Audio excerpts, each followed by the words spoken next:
Greetings and salutations, flight fans, and welcome back to another little bit of, well, what is this? Quick tips, I guess. Now, in the previous video, I very briefly went over how improperly load balancing your aircraft can have a direct effect on how it handles in the air. But I'm sure after experimenting with this, you notice that the aircraft still pulls left quite dramatically on the ground.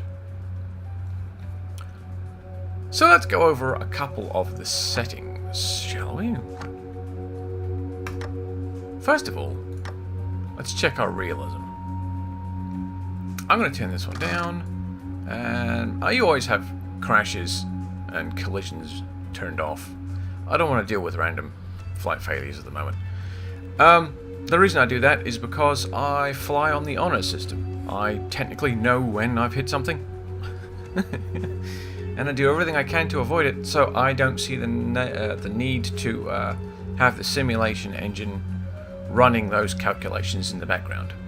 It's just gonna, it's calculating hitboxes and stuff like that for no reason whatsoever. So then we've got P-factor, torque, and gyro, or in this case it's gyroscopic precession. So I'm going to leave those on for the moment. Let's create a new flight. We're going to take the Cherokee because it's familiar. I am going to equalize the payload, so now it's balanced. And we're going to take a look using sunny day, which gives us perfect flying conditions. There is no wind, which means there is nothing to influence us as we fly, or indeed take off. And I want a runway I want a nice long runway like this. Right, so I'm going to hit confirm. This is going to be kind of messy. So here we are on the ground. So the first thing I want to take a look at is torque. So I am going to go up here, hit my realism settings. I'm going to turn the rest of this down and hit continue. Now I don't actually have my joystick plugged in this time, and I don't actually have my feet anywhere near my pedals. All I'm going to do is just press F4. Okay, that's it, nothing else. What should happen at that point is the aircraft will trundle down the runway, bounce around a little bit, and then lift off.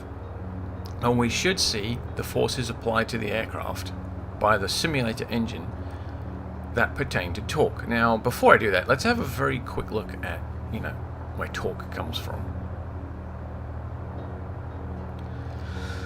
Now, in very, very simple terms, we can say that Newton's laws are in effect at this point. That's the easiest way of looking at it. But to be quite honest, from a physics standpoint, the mass of the propeller acting upon the mass of the aircraft, there are other factors involved. But there's no point in going into that because that's not why we're here.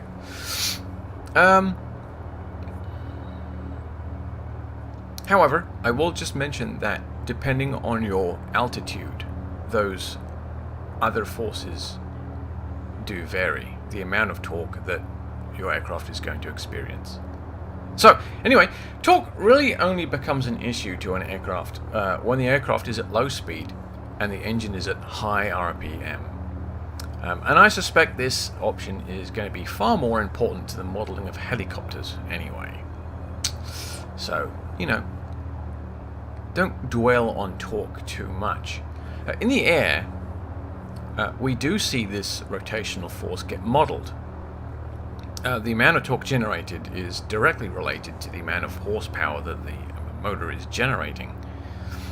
So, at cruise, you'll see a very, very small torque effect. And by small, I mean probably maybe 2 or 3 degrees per minute. Maybe. Anyway, I'm just going to mash F4 and we'll take a quick look.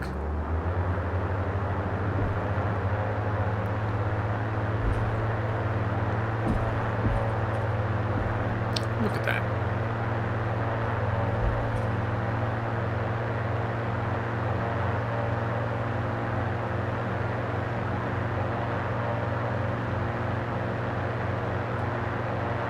So up we go.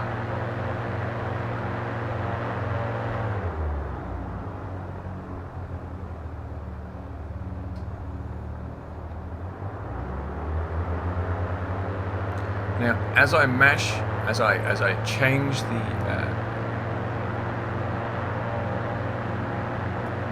engine from low and high RPM, we can see that we're getting that left drift.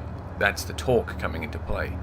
But if you leave the engine at a constant, not a constant, but a controlled amount, you're not going to get that drift quite so much. You know, at cruise, like I said, you're probably going to notice maybe 2 or 3 degrees of left roll. So the next one is P factor. This one's far more interesting.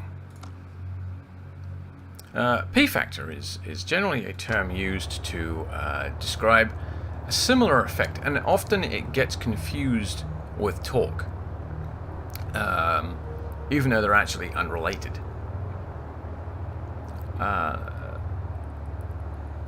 P factor, or as it's actually more technically known, is asymmetrical propeller loading, which will cause the aircraft to yaw, not roll, yaw left when your angle of attack is anything but 0 or negative. So anytime that your propeller blade is not at a 0 perpendicular angle to the ground,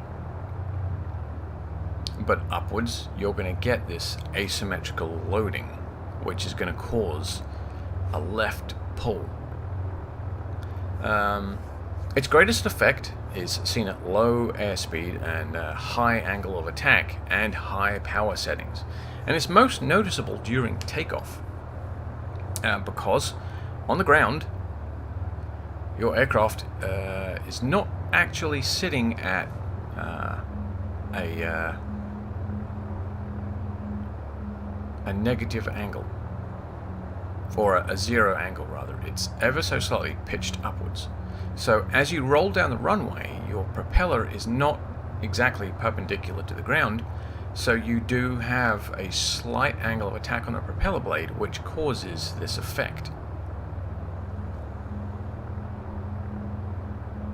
Now, what we're going to see when I push this button, if this is modeled properly, is the aircraft will pull left, and then just before it lifts off the ground, that left pull should stop as the aircraft reaches that 0 angle of attack, or 0. I don't want to use the word buoyancy, but I'm going to have to because I can't remember the other word. As the aircraft reaches a 0 lift, and 0 drag and all that stuff. Anyway, so here we go. I'm just going to mash F4 and we are going to see this aircraft move over to the left. Hopefully. Look at that. Again, I don't have my stick, so we may actually end up plowing through a building.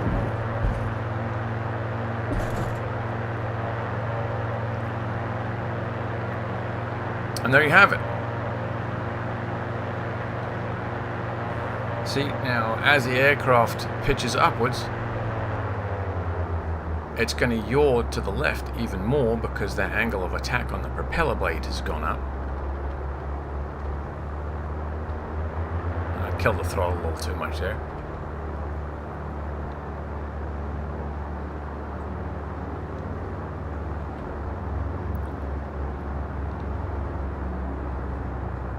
So, yeah, just bear in mind that this left yaw only occurs when you are changing your angle of attack, or your angle of attack is anything above 0. downward and horizontal flight won't generate this left yaw, but anything with the nose pointing above the horizon is actually going to generate this left yaw.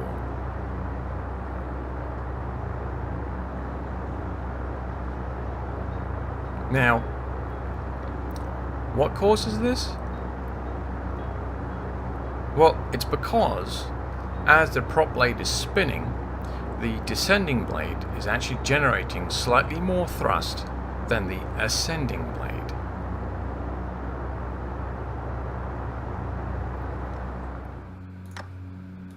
I'm going to turn those back up. This one really doesn't apply too much.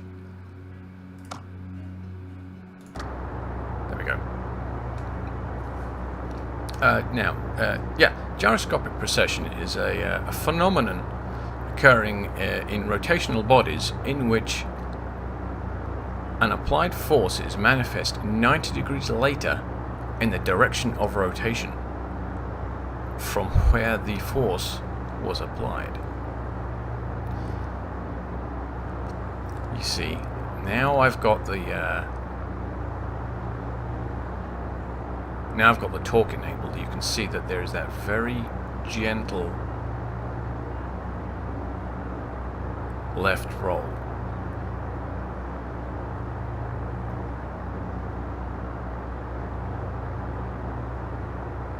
If if at cruise you find that the aircraft is pitching relatively quickly, you might want to think about checking your weight distribution or other things, because the torque shouldn't be, at cruise, torque shouldn't be making your aircraft roll violently. Anyway,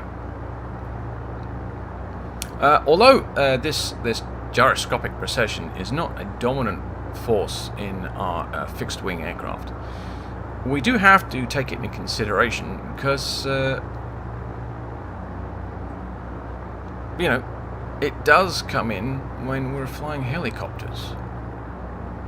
Yes, and we do know that Dovetail are working on the flight modeling system in this game because A, they said so, and B, they are not giving us helicopters at the moment because that system is, as I just mentioned, being reworked. Oh, I'm going to move my mouse. And then the last one at the bottom of the list is crash tolerance. Well, this is pretty self-explanatory. It's a slider that allows you to adjust how forgiving the aircraft is when you smack it on the floor. Rough landings will bend landing gear, snap things, even burst tires. But that slider allows you to adjust how much force your aircraft can withstand before bits start falling off of it. But it is also only relevant if detect crashes is enabled. So, if you have that on and detect crashes off, they, don't expect anything to happen. Okay? So that is that. That's, I just very quickly wanted to go over the realism settings because I know there's a lot of new people coming in, and